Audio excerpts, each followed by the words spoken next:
Bienvenue, bonsoir à tous. La Côte d'Ivoire s'illustre bien en matière de bonne gouvernance.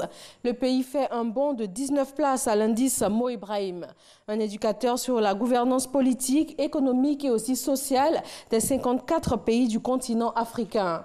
La Côte d'Ivoire est passée de la 41e à la 22e place. Adama Koné. Climat des affaires, droits de l'homme, démocratie, la Côte d'Ivoire aura réussi son année de gouvernance pour avoir été une bonne élève. 17 places de gagnées au classement Doing Business de la Banque mondiale d'une part et un bond de 19 places à l'indice Mo Ibrahim d'autre part, en passant de la 41e position à la 22e.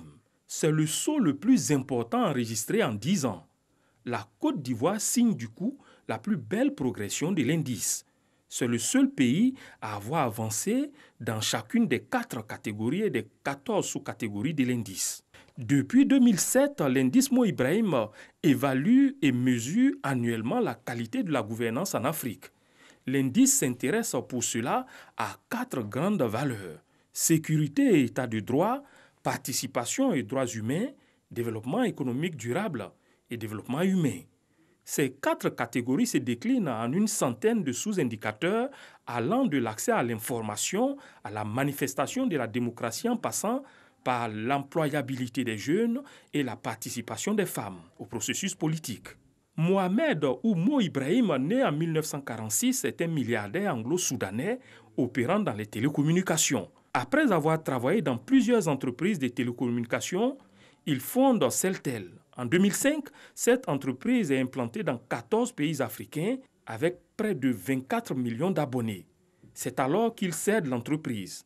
L'opération lui rapporte près de 2000 milliards de francs CFA. Il crée la Fondation Mo Ibrahim, l'indice Mo Ibrahim et le prix Mo Ibrahim pour le leadership d'excellence, récompensant les chefs d'État s'étant distingués exceptionnellement dans la sécurité, la santé, l'éducation, le développement économique et les droits politiques dans leur pays. Le lauréat empoche un chèque de près de 3 milliards de francs CFA et perçoit annuellement à vie plus de 100 millions de francs CFA.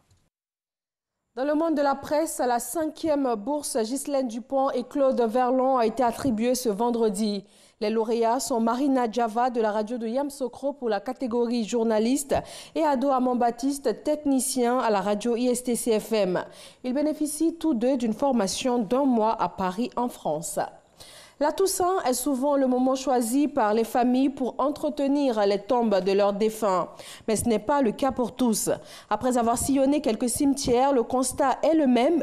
De nombreuses sépultures sont laissées à l'abandon, se perdant souvent dans la broussaille. Qui a donc la charge de l'entretien des cimetières et des tombes? Les familles, les municipalités.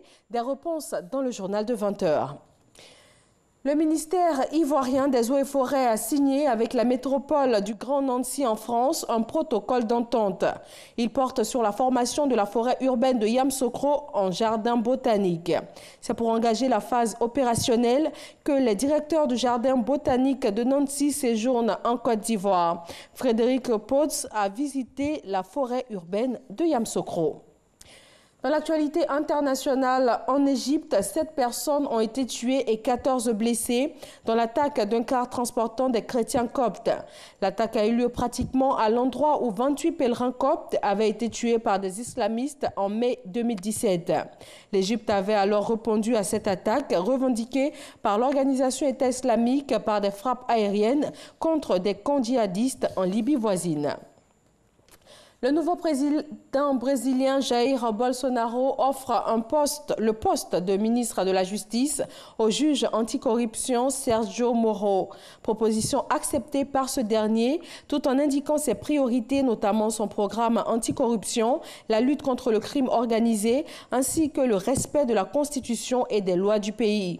Une mesure forte du président qui avait, durant toute sa campagne, dénoncé la corruption et assuré qu'il allait y mettre fin. Et c'est tout pour ce Flash Info. Merci de l'avoir suivi. Tout de suite, l'info régionale et moi je vous retrouve pour le journal de 20 h.